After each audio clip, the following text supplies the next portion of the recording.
Olá, amigo internauta, boa noite, bom dia, boa tarde e boa madrugada. Bom, então aqui eu, professor Francisco, de Biologia, na minha videoaula 3.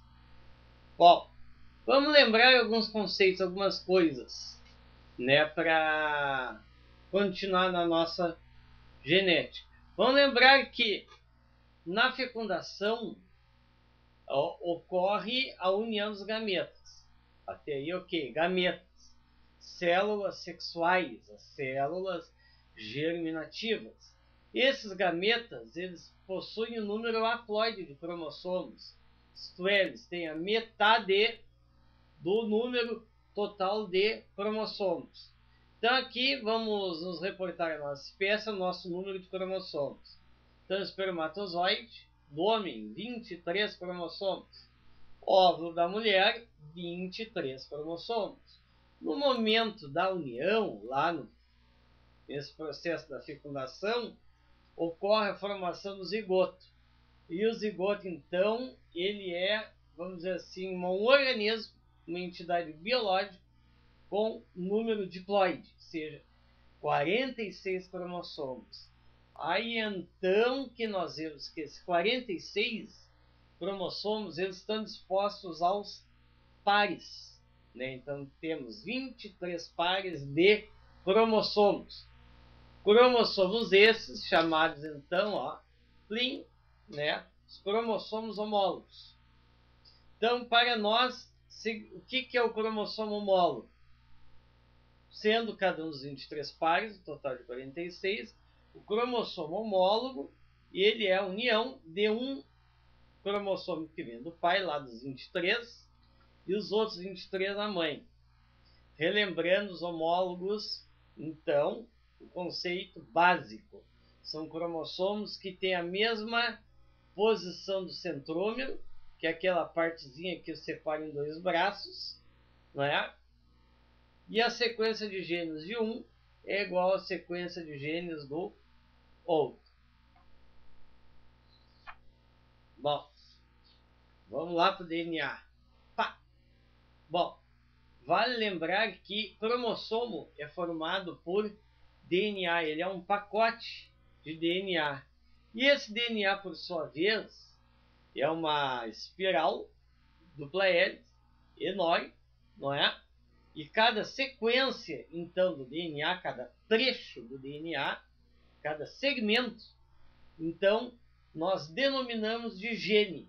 E gene, então, é essa sequência de DNA que é responsável por condicionar cada uma de nossas características. Características anatômicas, ou morfológicas, funcionais ou então fisiológicas. E existe, então, há dois tipos de genes.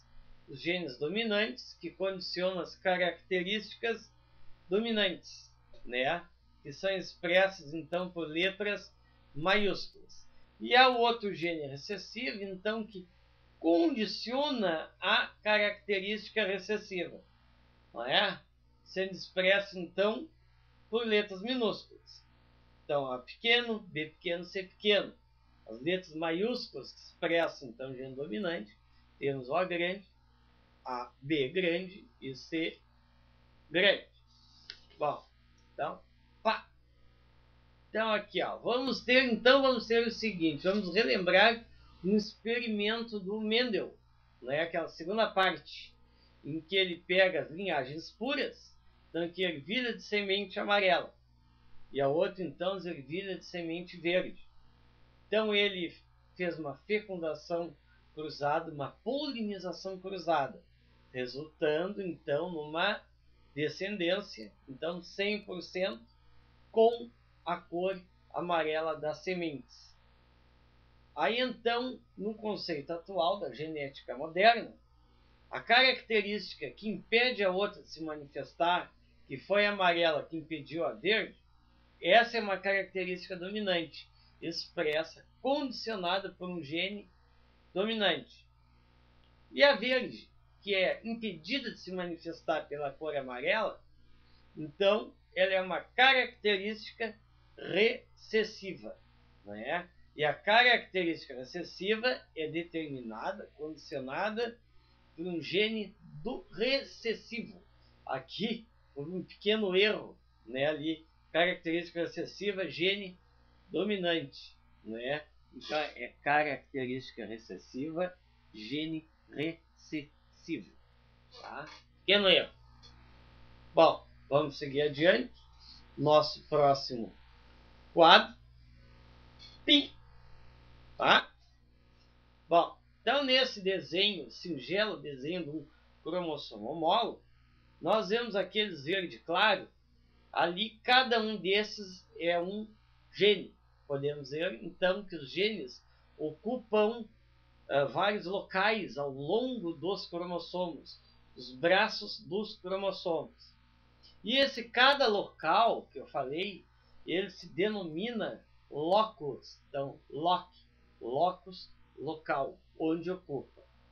E os genes, então, que ocupam o mesmo alelo, então ali de cima para baixo, nós vemos os locus, segundo locus de cada um dos dois braços cromossômicos desse homólogo, aquele que ocupa o mesmo, eles são alelos, genes alelos.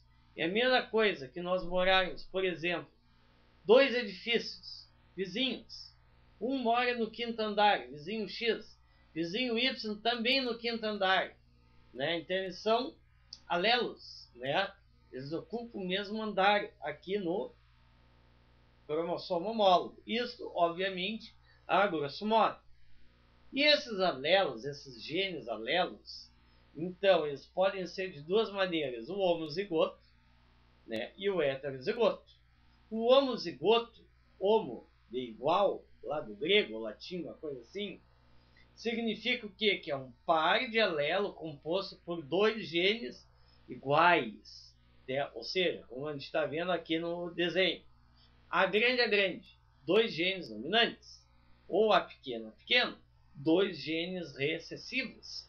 Então, A grande, ou B grande, ou D grande, é o homozigoto, composto então por dois genes dominantes. Já o outro A pequeno também é um gene, um alelo homozigoto, não é? Em que nós temos dois genes recessivos. Pode ser A pequeno, ou B pequeno.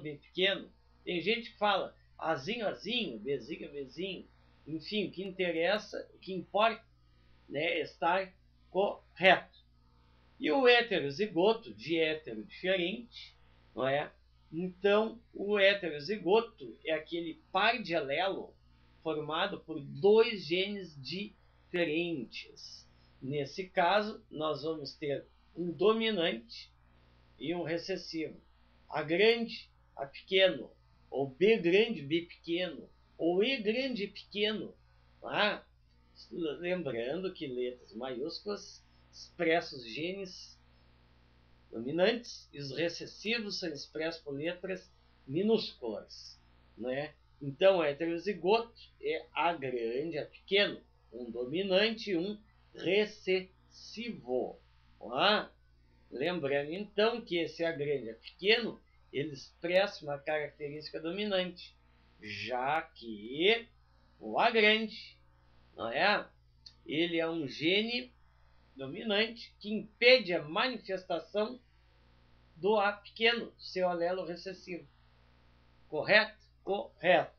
Bom, e todo esse conjunto, então, de alelos, tanto homozigotos e heterozigotos, né, vai constituir, vai formar o genótipo do indivíduo, né? Então, o genótipo, num conceito mais sucinto, é então a constituição gênica de um ser vivo, de um indivíduo qualquer, formado tanto por zigotos, heterozigotos, enfim, pelos vários genes.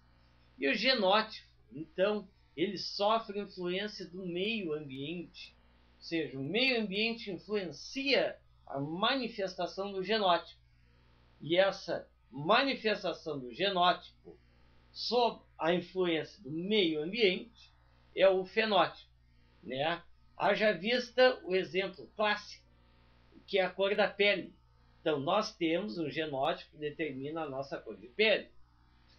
Ok, mas como nós estamos sob a influência dos raios solares, né, durante o dia, isso significa que nós vamos ter uma cor de pele diferente do que o nosso genótipo de cor de pele realmente condiciona.